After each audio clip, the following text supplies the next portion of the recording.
característica ya popular nuestra. Pues nada, damos comienzo al segundo encuentro de debate de voces de Pradillo. La otra vez vimos a Juan Carlos Monedero, hoy tenemos con nosotros a Rafael Narbona. Creo que le conoce casi todo el mundo, si no, bueno, pues Rafael es escritor, ha sido profesor de secundaria de filosofía y desde hace un tiempo pues, viene colaborando con el periódico Voces de Pradillo. Quien no lo conozca, Voces de Pradillo es un proyecto de información que se empezó a hacer hace un año y pico. Primero sacamos la tirada en papel, que eran 4.000 ejemplares todos los meses, y luego sacamos la página web, que se ha estabilizado ahora mismo en 70.000 visitas mensuales, y estamos muy contentos. Entonces, un pasito más de ese proyecto era generar este tipo de encuentros donde pudiéramos cruzarnos con gente que nos cuente cosas interesantes y sobre todo trenzar y buscar complicidades entre gente que nos resulta interesante que vamos viendo, ¿no? Y bueno, Correo nos la ha jugado un poco porque es algo feo presentar un libro sin habértelo leído. Yo no he podido leérmelo pues porque Rafa muy amablemente me lo mandó el jueves pasado y no por correo certificado con una dedicatoria. Y incomprensiblemente no ha llegado. Yo le dije a Emilio que había experimentado el deseo de quemar la estafeta, ¿no? Pero que me había parecido excesivo y no pierdo la esperanza de que llegue, ¿no? Ni de quemar la estafeta. No lo haría porque la chica que trabaja allí es muy agradable, es amiga mía. Pero bueno, quemar algo siempre es estimulante, ¿no? Si os aparece, tenemos la charla, como acabaremos tarde, ya sabré de tu compañera, decidimos al final de la charla si se quema o no. Hay que irse a Coveñas, lo único, pero bueno. Bueno, pues yo en primer lugar daros las gracias porque hayáis, en fin, venido, dar las gracias a Emilio, a Miguel, por haberme invitado. La verdad que es un placer también colaborar con vosotros en el periódico.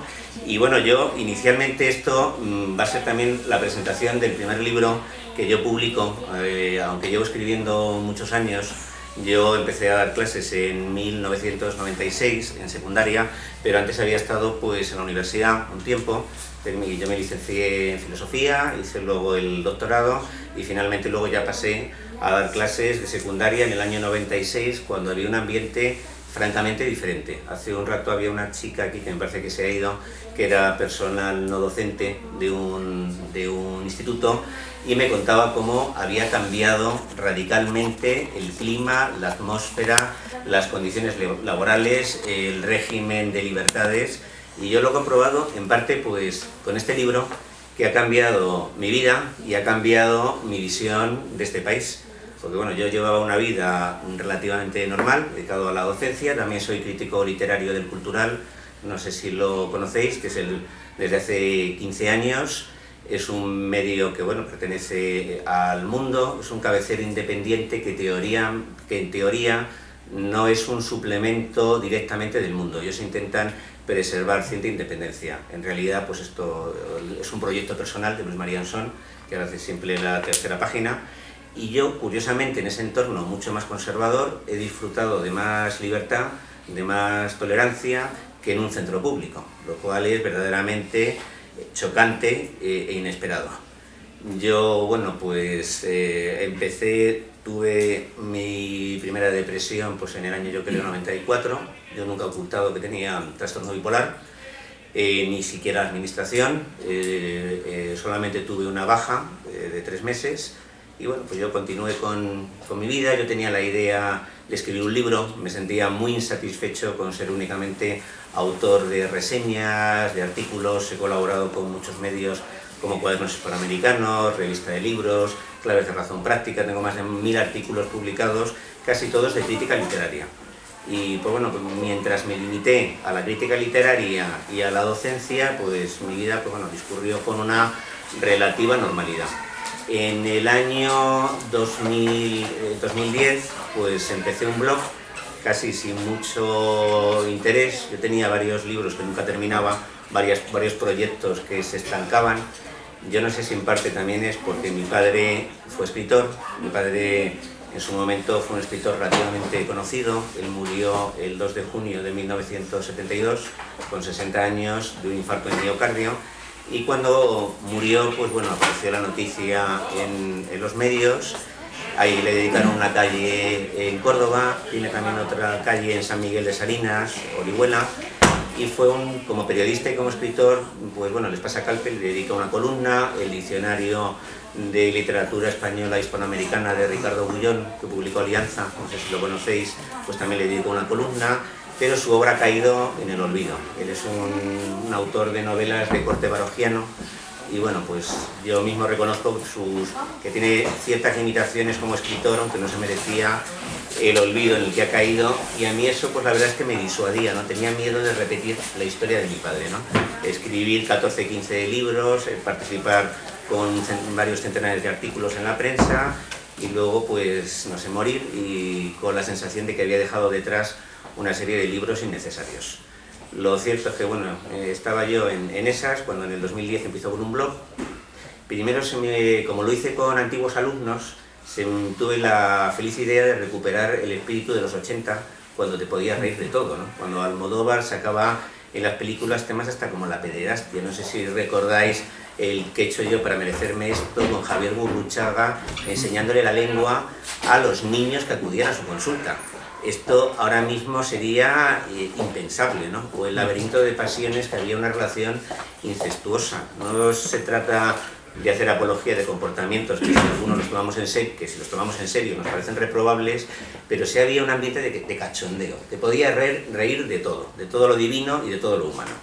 Eso desapareció. Vino luego la dictadura de lo políticamente correcto, pero yo, que no sé, siempre he ido contracorriente, empecé a escribir cosas como nos gustan las mujeres malas, nos gustan las ninfómanas, no, en fin, nos gusta lo bizarro, textos que eran muy provocativos.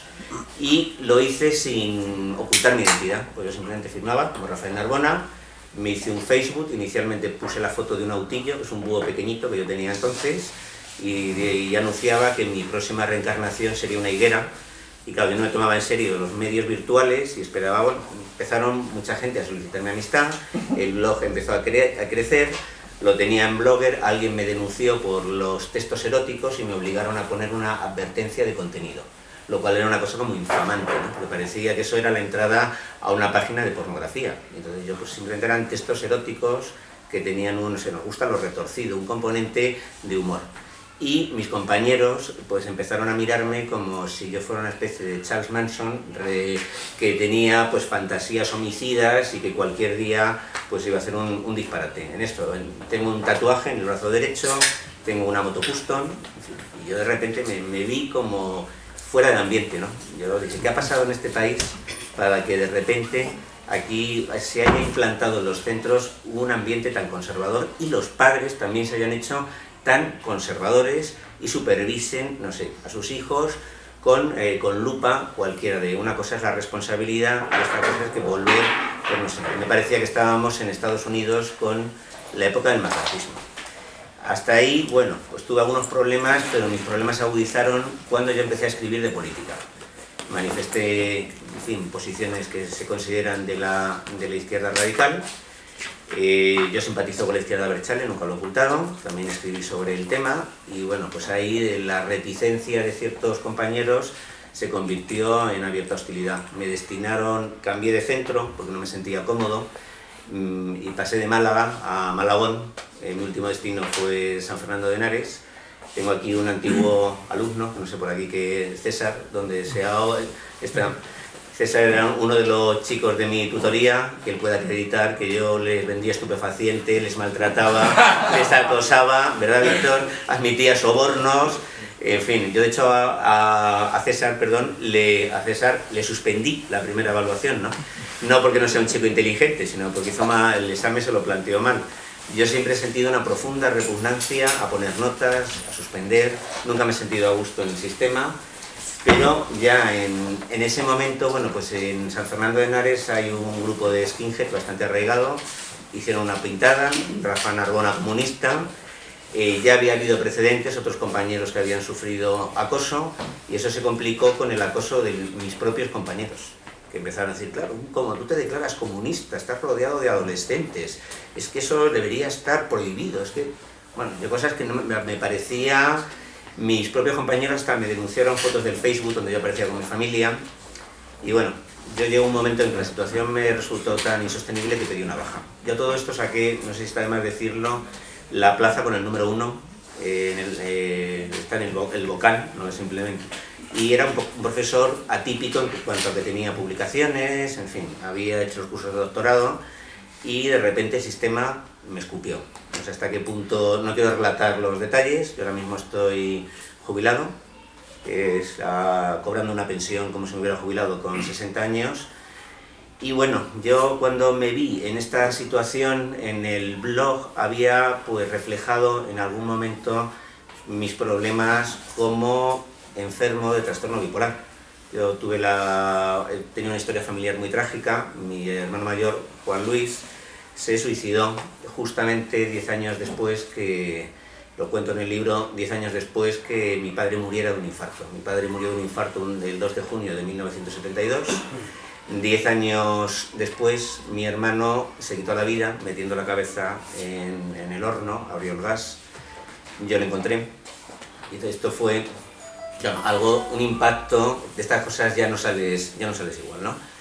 Mi hermano era una persona muy extrovertida que de vez en cuando se derrumbaba, se aislaba, todas sus relaciones sentimentales fracasaban, estuvo en varios trabajos y yo ahora pues con el tiempo creo que mi hermano tenía trastorno bipolar, pero en ese momento acudir a un psiquiatra era un tabú, reconocer que tenías una enfermedad mental te estigmatizaba, él no quiso ni tratarse ni medicarse y el desenlace, como en otros muchos casos, porque el trastorno bipolar en un 30% de los casos desemboca en suicidio.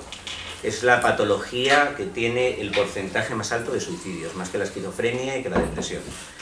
Y es una enfermedad que a mí que todavía se sigue llevando en secreto. Y hay una cosa que me sorprende cuando me dicen que cuento toda mi historia en este libro, que he sido muy valiente. Yo no lo he hecho por un alarde de valentía, ni por una especie de desafío al mundo, sino simplemente porque necesitaba contarlo. En primer lugar, lo titulé Miedo de ser dos. Imagino que alguien sabrá que es un verso de Alejandra Pizarnik, una poetisa argentina que sufría supuestamente trastorno límite de la personalidad. Dicen que es el umbral del trastorno bipolar, no hay muchas diferencias, y que se suicidó con 35 años, tomó 50 pastillas de sepobarbital, y ese pues, bueno, fue el final de su vida. Y en su poesía, que yo recomiendo, es una poesía dura, no porque sea difícil, aunque ella pues, está cerca del surrealismo, pero sí porque se ve un sufrimiento pues, muy intenso, recrea el enorme dolor psíquico que acarreaba con su patología, ¿no? El trastorno bipolar es casi la enfermedad de los artistas, ¿no? Porque luego entraremos en esto, porque luego voy a hacer preguntas y he traído un amigo que me va a ayudar, que lo tengo guardado en la mochila, y no quiero que esto se convierta en una charla, en una clase magistral. Entonces, en primer lugar, voy a hacer una pequeña reflexión sobre la visión que se tiene de la enfermedad mental y que se ha reflejado a través del cine. Yo recuerdo ahora mismo, hay muchas películas sobre personas con trastornos y sí se ve en los últimos 40 años un cambio. La más conocida es Psicosis, de Hitchcock. A mí no es la película que más me gusta, le reconozco que le tengo cierta manía y entonces, bueno, pues todo el mundo asocia la psicosis, que es una percepción deformada de la realidad, a Norman Bates apuñalando a Janet Leigh en la ducha, en fin, y al final de la película mostrando que él tiene un desdoblamiento de personalidad donde usurpa la identidad de la madre a la que asesinó mucho tiempo atrás. Entonces, bueno, loco, el psicótico era una figura peligrosa a la que había que excluir, segregar, encerrar, y había una percepción muy negativa. Las cosas empezaron a cambiar en los años 70. Yo creo que una película que marca un cambio importante es Alguien voló sobre el nido del cuco, que es la película todo de Milos Forman, que ha hecho daño también en cierto aspecto, porque ahora mismo la psiquiatría no es una institución represiva, pero bueno, en su momento sí lo era. O sea, en aquella época era muy común a cualquier persona que tuviera una patología, una simple depresión, el electrochoque. El electrochoque es una cosa muy eficaz porque produce un colapso. Entonces es como si el cerebro se reseteara. Tú pasas de estar experimentando alucinaciones auditivas o simplemente tener conductas inapropiadas. El electrochoque mata neuronas. Ahora mismo se aplica con sedación, pero al principio, pues como se ve en la película, en realidad el electrochoque es terapia electroconvulsiva. Las convulsiones de los pacientes, bueno, les tenían que sujetar con correas, meterles pues una pieza de madera para que la mordieran y no se arrancara la lengua. En España hasta los años 70 se han estado poniendo inyecciones de aguarrás, se han estado induciendo pues, estados de coma con insulina, se ha institucionalizado a los enfermos y se les ha recluido, pues lo cual agravaba sus síntomas. Pero bueno, ya esta película, que yo imagino que casi todo el mundo ha visto, modifica un poco la percepción de la enfermedad mental y se empieza a ver al enfermo como una víctima también de la sociedad y que muchas veces acaba atrapado por una trama represiva como es el sistema de centros de salud mental. Y bueno, ya la película más reciente que yo recuerdo, y la más conocida, es Una mente maravillosa, que cuenta la historia de John Nash, que sufre esquizofrenia, que es el autor de la teoría de juegos, y donde Russell Crowe pues, experimenta alucinaciones visuales. Eso no es muy raro tener alucinaciones visuales. Las alucinaciones fundamentalmente, que yo nunca he tenido, por cierto, son auditivas. Pero en una película queda mejor, pues en fin, que sean alucinaciones visuales, y yo creo que daba un tratamiento razonablemente digno del enfermo mental. Entonces, para no estar yo una hora, me han traído del País Vasco a un amigo que quiero... Una amiga me dijo que no iba a ser capaz de sacarlo, y yo, la verdad, soy un fanático de los Minions, me parecen extremadamente divertidos, y yo quería utilizar, este se llama Xavi, este se llama Xavi, y es un poco radical, como yo, ¿no? Entonces, antes de seguir hablando, pues yo me gustaría al que le apetezca tener a Xavi un momento. Sí, por supuesto que lo he sacado. Creía, en fin, yo he llegado a llevar a clases serpientes y tiburones, porque tengo muchos animales. Yo no sé, en un principio me dejaron, ahora no creo. Y antes de seguir hablando, me gustaría saber un poco, los que estáis aquí, pues qué percepción tenéis. Este es un libro sobre el trastorno bipolar, pero sobre todo es literatura. No es un libro de autoayuda. De hecho, yo pensaba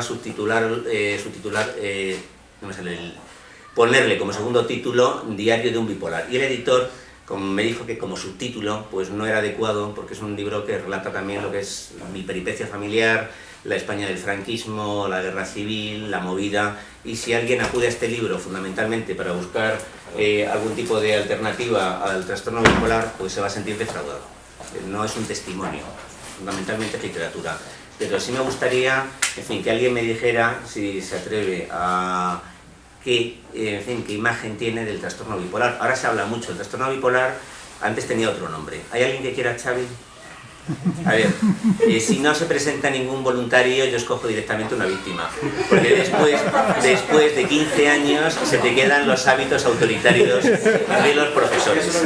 Entonces yo cuando pedía un voluntario y no salía ninguno, directamente yo escogía una víctima. ¿Hay alguien para que esto no sea simplemente pues... Yo de hecho estoy haciendo algo insólito, que es hablar sentado. Yo nunca he dado una clase sentado porque no va con mi forma de ser. ¿Estás en tu casa? Así que nadie, ya que estamos aquí entre adultos, nadie se atreve a decir yo tengo esta imagen, creo que es esto. Se habla mucho del trastorno bipolar, pero yo no sé si hay un conocimiento real de lo que es esta enfermedad, que afecta al 1% de los españoles, lo cual significa que hay en torno a 400.000 personas, de los cuales se considera que no están diagnosticados más que un 30, un 40%. Yo quería hablar de la antipsiquiatría, que eso cambió el panorama en España, como tenemos el privilegio de reunir las cosas más abyectas a veces y repugnantes. La psiquiatría de la posguerra en España la llevó Vallejo Nájera, el padre, que no sé si él intentó encontrar el gen del marxismo, porque entendía que una persona no podía ser marxista si no tenía algún tipo de patología mental, especialmente si eran mujeres. Y él pues es el autor de varios artículos infames, donde él se dedicó a investigar y a utilizar el electrochoque y todo tipo de barbaridades, con milicianas, con voluntarias de las brigadas internacionales. Y entonces pues el tipo de psiquiatría que prevaleció hasta los años más o menos 70.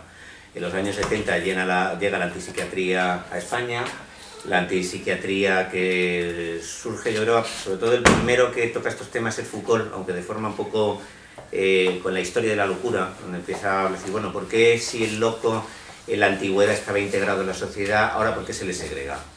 Yo creo que Foucault tampoco sabía muy bien de lo que hablaba, su libro es muy sui generis, como toda su obra, pero luego aparecieron unos psiquiatras como fueron Thomas Szasz, como fue Lyme, como fue Cooper, que sostenían que en realidad la enfermedad mental no existía, que la enfermedad mental era otra forma de estar en el mundo, con un lenguaje distinto, y la expresión de un conflicto que se debía resolver por medio de la introspección y la psicoterapia. El problema se llegó yo lo he visto en el doctor Marañón, surgió pues, un grupo de antipsiquiatras, el más conocido era Enrique González Duro, y que empezaron a hacer psicoterapia con enfermos, con pacientes esquizofrénicos, cosa que no se había hecho hasta entonces, repudiaron todos los tratamientos agresivos, pero al mismo tiempo consideraron que un enfermo tenía que tomar la decisión de ser tratado. Si se negaba, no se le podía tratar contra su voluntad. Yo he tenido 3 brotes de manía, afortunadamente el último fue muy leve, pero cuando tú estás en un brote de manía te entra un estado de euforia donde es imposible que alguien te convenza de que tú estás mal y estás haciendo cosas que te perjudican. Eso es como darse contra una pared una y otra vez. Y además tú sientes un bienestar enorme, no necesitas dormir, eres hipersociable, puedes hablar, en fin. Yo empecé a escribir, curiosamente, en un brote de manía. También la manía tiene sus cosas positivas, aunque cueste trabajo reconocerlo. Pero yo creo que la antipsiquiatría, además, pues consideraba que se debía utilizar los fármacos durante un tiempo, pero que se podía prescindir de ellos. Y yo he visto pacientes que habían mejorado notablemente, que estaban estabilizados en un cuadro de eutimia, les retiraban la medicación y recaían. Entonces, bueno, yo creo que la antipsiquiatría tenía una carga teórica muy fuerte, que resultaba muy atractiva en un departamento universitario, en un seminario, pero en la realidad también ha hecho daño porque, en fin, yo no creo ni que haya que apoyar las decisiones de una persona que se encuentra en un estado de enajenación temporal. O sea, yo incluso soy partidario de que se dictamine un ingreso, si es necesario. Hoy en día los centros de salud mental no son como el de alguien voló sobre el nido del cuco, no estás ahí torturado y es como si tienes, pues yo que sé, un cólico nefrítico. Yo he tenido varios, me han hospitalizado y es el entorno pues mejor para esa situación. Luego, claro, lo ideal es que la familia y la sociedad te ayuden.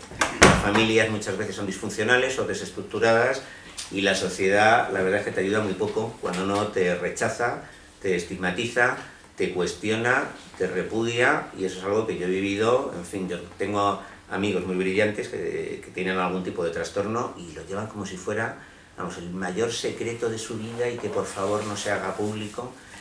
Yo sentí la necesidad de escribir sobre todo esto, ¿no? Y yo salí de un brote de manía y lo que entré es en un larguísimo ciclo de depresiones con varios intentos de suicidio, 2 de ellos muy gordos y que estuve a punto de morir. Y provocando mucho sufrimiento en mi entorno. En mi familia siempre ha sido muy, ya lo comentaré en el libro, hemos tenido muchos problemas, y a mí me sacó de este ciclo infernal escribir.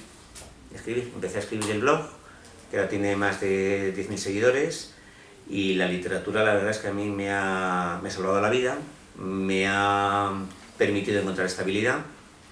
Yo he estado trabajando y haciendo una vida aparentemente normal, nadie se daba cuenta de las cosas, en clase te transformas, eres como una especie de showman, los chicos pues en fin no lo aprecian, pero luego llevas por dentro un grado de sufrimiento muy alto. Un detalle biográfico peculiar, mi madre tiene 88 años, hace pues como un año tuvo un cuadro de depresión, ya es muy extrovertida, dejó de salir a la calle, de relacionarse, de arreglarse, todo. Nos la llevamos a casa, no mejoró, se cayó por las escaleras, estuvo 3 meses hospitalizada, creímos que tenía en un principio demencia senil, pero nos dijeron que no, que era una falsa demencia por depresión. Yo me resistí a creerlo y después, incluso cuando al final de este libro digo que mi madre no podrá leerlo por sus circunstancias. Pues gracias a una terapeuta que consideró que no era demencia senil, empezaron a tratarla con litio y recuperó la lucidez. Tiene ciertas limitaciones físicas, pero no mentales. Entonces el trastorno bipolar es como un río que va por la sociedad, a unos lo salpica más, menos, son muchos casos, la etiología exacta no se conoce, pero desde luego me gustaría, tú eres Bea, ¿no? Me has dicho, ¿cómo se combate este estigma haciendo cosas como esta? No sé. Yo me he sentido, ¿cuántos padres aguantarían saber que su hijo adolescente, vulnerable y manipulable tiene un profesor que es bipolar y que muchos padres yo creo que repudiarían se sentirían incómodos y si pudieran escogerían otro profesor. ¿Es cierto o no? Entonces, el enfermo mental, que se le presenta como peligroso, tiene 14 veces más posibilidades que cualquier otra persona de sufrir abuso, malos tratos, agresiones, y eso no se menciona tanto. Eso no se menciona tanto, la vulnerabilidad. La vulnerabilidad del enfermo mental. Una persona en un brote de manía o en un brote depresivo es carne de cañón para un manipulador, que a lo mejor ese manipulador no tiene ningún trastorno mental, pero es una persona que no tiene pues una ética mínima, y entonces también se debería proteger. La violencia de los enfermos mentales también es relativa, porque porcentualmente son más violentas las personas que no tienen trastornos mentales. Lo que pasa es que si tú tienes un brote de manía, te metes alcohol, te metes drogas y llevas 5 días sin dormir, pues a lo mejor, yo que sé, con Miguel, que yo he discutido, según le veo, le meto una hostia y digo, mira, tal, eso